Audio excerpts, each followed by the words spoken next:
শহীদুল্লাহ আল আজহারি সাহেব ইমাম ও খতিব, বার্মিংহাম জামে মসজিদ এবং vice principal Darul Uloom Islamic high school Birmingham UK সাহেবকে গুরুত্বপূর্ণ আলোচনা রাখার জন্য আমি সবিনয় অনুরোধ করছি।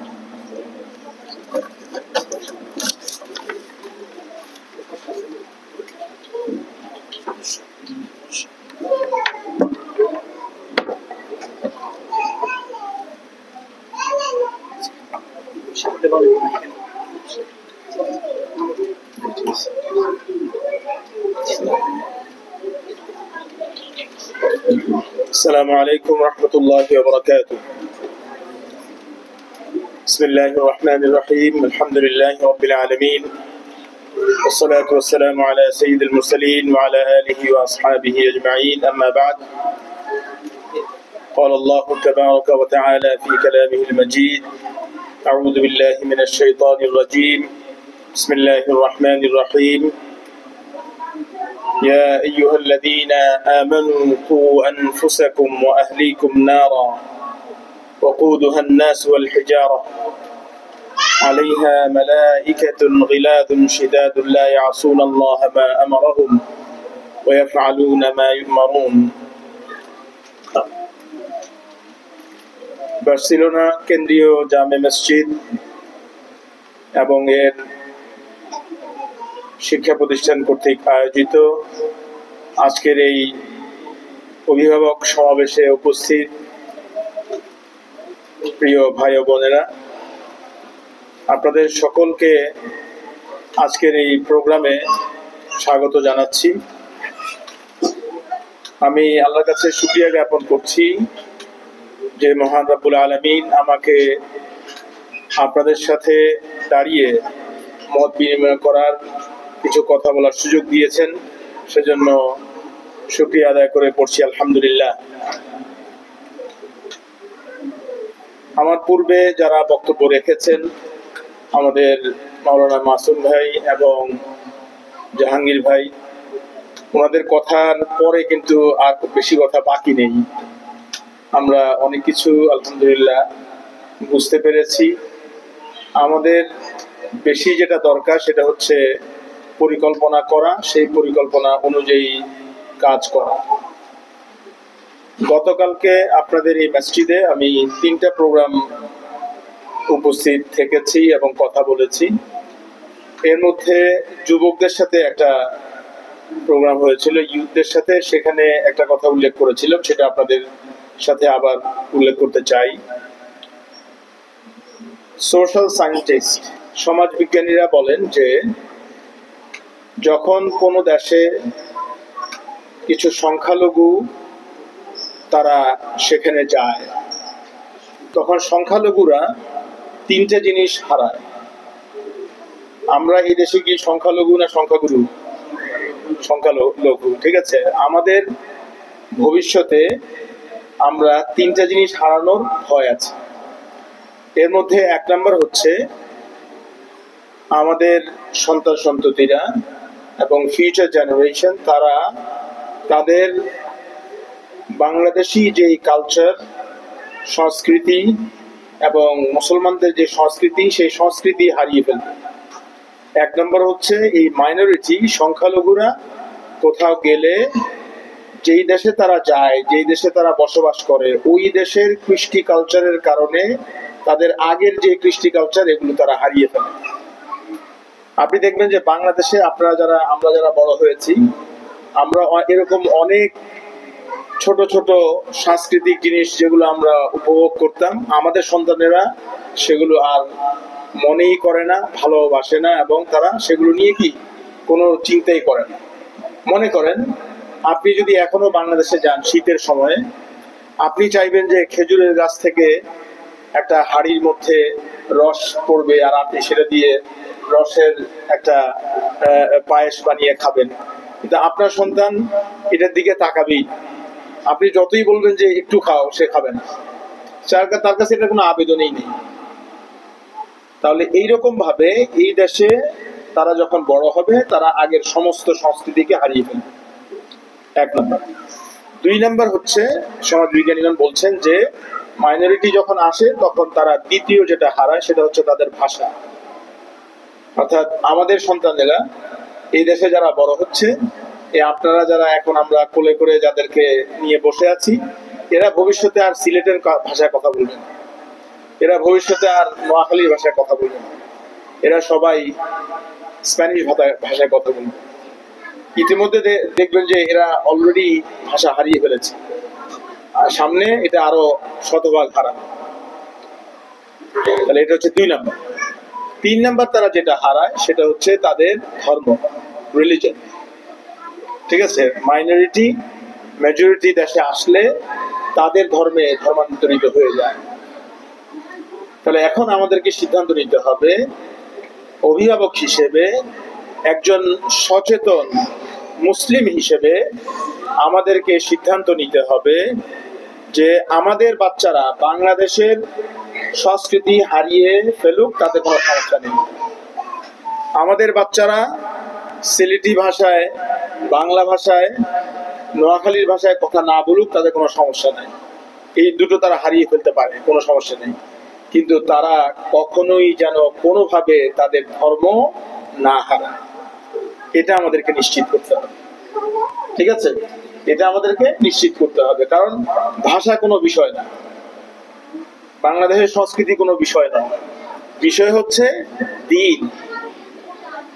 সে যেখানেই থাকুক না কেন, পৃথিবীর যেই ভাষায় সে কথা বলুক না কেন, সে যদি একজন ভালো মুসলিম হয় তাহলে সেটাই হবে আপনার জন্য, আমার জন্য সফলতা। এই জন্যে আপনাকে আমাকে অভিভাবক হিসেবে, আমরা এই দেশে এসেছি, আমাদের উদ্দেশ্য হচ্ছে আমরা অর্থ উপার্জন করব, এরপরে দেশে ফেরত যাব, আমাদের সন্তানদেরকে সেখানে নিয়ে যাব, আমরা সেখানে গিয়ে আবার একটা সুন্দর আবাস গড়ে উঠবো। কিন্তু আমাদের সন্তানেরা, তাদের স্বপ্ন কিন্তু এটা না। ব্রিটেনে এক সময়ে 50s মানে অর্থাৎ 50-এর দশকে যারা এসেছিলেন, ওনাদের ওই দেশে আসার উদ্দেশ্য ছিল যে আমি যাচ্ছি, আমার উদ্দেশ্য হচ্ছে কিছু অর্থ উপার্জন করব, তারপর আমি দেশে চলে আসবো। কিন্তু ওনারা ওনাদের এই লক্ষ্যে ব্যর্থ হয়েছে। মানে হচ্ছে ওনারা অর্থ উপার্জন করে কেউই ফেরত যেতে পারেন। এখন 3rd জেনারেশন, 4th জেনারেশন, এরা মনে করছে ব্রিটেন ইজ মাই কান্ট্রি। আপনার সন্তানেরা মনে করবে Spain is my country, Barcelona is my country. এবং সেটাই তাদেরকে মনে করতে হবে, কারণ তারা যদি রুটেড না হয়, তাদের যদি রুট না থাকে, শেকড় যদি না থাকে, তাহলে তারা ভাসমান থাকে। একসময় তারা এই দেশকে নিজেদের দেশ বলে ভাবতে হবে, শিখতে হবে। বিলঙ্গিং, এই দেশের প্রতি তাদের যে বিলঙ্গিং সেটা থাকতে হবে, এই দেশকে তারা আপন করে নিতে হবে, তাহলেই তারা এই সমাজকে পরিবর্তনের জন্য পরিকল্পনা নিতে হবে। এই যে কথাটা বললাম, এর আলোকে আমাদের করণীয় কি? আমরা যারা অভিভাবক আছি, আমাদের করণীয় কি? আমাদের করণীয়ের জন্য যেটা, যে আয়াতটা আমি তেলাওয়াত করেছি সেটার দিকে আমরা আসি। আল্লাহ বলছেন, হে ঈমানদারেরা, তোমরা নিজেদেরকে বাঁচাও, কু আনফুসাকুম, তোমরা নিজেদেরকে বাঁচাও, ওয়া আহলিকুম নারা, এরপর তোমাদের পরিবার পরিজনকে বাঁচাও জাহান্নামের আগুন থেকে। তাহলে পরিকল্পনা কিন্তু আল্লাহ রাব্বুল আলামিন এখানে সুস্পষ্টভাবে ছকে দিয়ে দিয়েছে। দুইজনকে বাঁচাতে হবে, একটা হচ্ছে আপনার নিজেকে আর আপনার পরিবার। পরিবার মানে হচ্ছে আপনি যদি হাজবেন্ড হন তাহলে আপনার সন্তান এবং আপনার স্ত্রী, এরা হচ্ছে পরিবার। আর আপনি যদি স্ত্রী হন তাহলে আপনার স্বামী এবং আপনার সন্তান, এরা হচ্ছে আপনার পরিবার। তাহলে ওদেরকে বাঁচাতে হবে। আমরা সবাই বিমানে ভ্রমণ করি না? বিমানে ভ্রমণ করলে ওখানে যে নিরাপত্তা সংক্রান্ত যেই ঘোষণাটা আসে, ওখানে কি বলে যে যখন আপনি 3000 ফিট অথবা 4000 ফিট উপরে উঠে যাবেন, তখন অক্সিজেন নাও থাকতে পারে। অক্সিজেন মাস্ক সামনের উপর থেকে নেমে আসলে কি বলে যে প্রথমে আপনি আপনার নিজের মাস্কটা আগে পড়বেন, তারপরে অন্যদেরকে পড়ানোর জন্য সহযোগিতা করবেন। মানে হচ্ছে আমাকে আপনাকে, আমি যদি পিতা হই, আমি যদি মাতা হই, তাহলে আমাকে প্রথমে জাহান্নামের আগুন থেকে বাঁচাতে হবে। ঠিক আছে, যেভাবে ওইখানে বলা হয়। তার মানে হচ্ছে এটাই হচ্ছে বাস্তব। আপনি আমি যদি আমাদের নিজেদেরকে জাহান্নামের আগুন থেকে যদি বাঁচাতে না পারি, তাহলে আমাদের সন্তানদেরকে বাঁচাতে পারবো না। আমাদের সন্তানদেরকে কি করতে পারবো না? বাঁচাতে পারবো না। ঠিক আছে বাচ্চারা, তোমরা একটু ধৈর্য ধরে বসো। হ্যাঁ, ইনশাআল্লাহ আমরা আর বেশি লম্বা করবো না। ইনশাআল্লাহ আমরা কিছুক্ষণের মধ্যে হয়তো শেষ করে দিব। তাহলে প্রিয় ভাই বোনেরা, আমরা বুঝতে পারলাম যে আমাদেরকে কি করতে হবে। আল্লাহ বলে দিয়েছেন এখানে যে কু আনফুসাকুম ওয়া আহলিকুম নারা, তোমার নিজেকে বাঁচাও এবং তোমার পরিবারকে বাঁচাও। এখন আমাদেরকে বাঁচানোর জন্য কি করতে হবে? আমাদেরকে বাঁচানোর জন্য আপনি আমি প্রথমে দেখতে হবে যে আমরা কি দ্বীনের অনুসরণ করছি কিনা, আমি কি জান্নাতে যাওয়ার কাজ করছি কিনা। আমি যদি নামাজি না হই, তাহলে আমার সন্তানকে যতই নামাজ পড়তে বলি এটা কাজ দিবে না, এটা কাজ দিবে না। ঠিক আছে, একজন মহিলা বাসে করে যাচ্ছেন, তো বাসে যাচ্ছেন, ওনার সাথে ওনার ছোট মেয়ে আছে। তো ওখানে দেখছেন যে বাসে আরেক সিটে আরেকজন মহিলা আছে, ওই মহিলা তার সাথেও আরেকটা বাচ্চা আছে। তো ওই যে মহিলা বসে আছেন বাচ্চা নিয়ে, তার হাতে বই আর তার বাচ্চার হাতেও বই, তো দুইজনেই বই পড়ছে। তো ওই মহিলা বলছেন যে আমি আমার বাচ্চাকে এত করে পড়তে বলি কিন্তু সে পড়ে না, আপনি কিভাবে আপনার বাচ্চাকে পড়ার প্রতি অভ্যস্ত করাতে পেরেছেন? তখন ওই মহিলা উত্তর দিয়েছেন যে আমাদের বাচ্চারা আমরা যা বলি সেটা করে না, আমরা যা করি সেটা তারা করে। খেয়াল করেন, আমাদের বাচ্চারা আমরা যা বলি সেটা করে না, আমরা যা করি সেটা তারা করে। তার মানে ওই মহিলা বুঝাইলেন যে আমার বাচ্চাকে বই পড়তে বলার আগে আমি নিজে বই পড়ি। আমি যখন আমার বাচ্চা যখন দেখে আমি পড়ছি, সে অটোমেটিকলি পড়ে। আপনি চান, আমি চাই যে আমার বাচ্চা মোবাইলে ঘন্টার পর ঘন্টা না থাকুক, কিন্তু আমরা ঘন্টার পর ঘন্টা থাকছি, তাহলে এটা কখনোই কাজ করবে না। তাহলে আমাদেরকে বাঁচাইতে হলে আমাদেরকে প্রথমে লাইনে আসতে, ঠিক আছে, আমাদের জীবনের মধ্যে ইসলাম থাকতে হবে, মানে হচ্ছে নামাজ থাকতে হবে, নৈতিকতা থাকতে হবে, সুন্দর আচার আচরণ থাকতে হবে, আদব আখলাক থাকতে হবে। আপনি চান আপনার বাচ্চা যখন বাসায় কেউ আসুক, আঙ্কেল আন্টি কোনো মেহমান, সে জোরে আসসালামু আলাইকুম বলে তাদেরকে স্বাগত জানাক, ঠিক না? এটা আমরা চাই না? কিন্তু আমি সালাম দিই না। আমি যখন ফোন করি তখন আমি সালাম দিচ্ছি না। আমি সালাম দিলেও খুব মানে এমন ভাবে দেই, এটা সুন্দর না। আপনি আমি যদি ভালোভাবে সালাম দেই তাহলে ওরা সালাম শিখে যাবে। আমি চাই যে আমার বাচ্চা গালাগালি না করুক, মিথ্যা কথা না বলুক। আমি ফোনে তার সামনে মানুষকে গালাগালি করছি, মিথ্যা কথা বলছি। তাহলে আমার প্রথম আমাদের নিজেদের প্রতি, আমিও একজন বাবা, আমাদের প্রতি আমার আবেদন হচ্ছে যে আমরা নিজেরা আগে সংশোধিত হই। যদি আমরা নিজেরা সংশোধিত হই তাহলে আমাদের সন্তানরা, আমাদের পরিবারের লোকেরা কি হয়ে যাবে? ভালো হয়ে যাবে।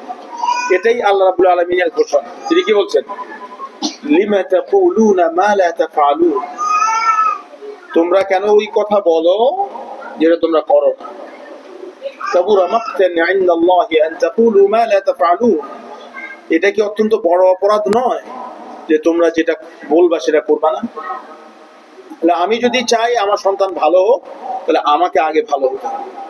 আমি যদি চাই আমার সন্তান নামাজি হোক, তাহলে আমাকে আগে নামাজি হতে হবে। আমি যদি চাই আমার মেয়েটা পর্দা করুক, তাহলে আমাকে আগে পর্দা করতে হবে।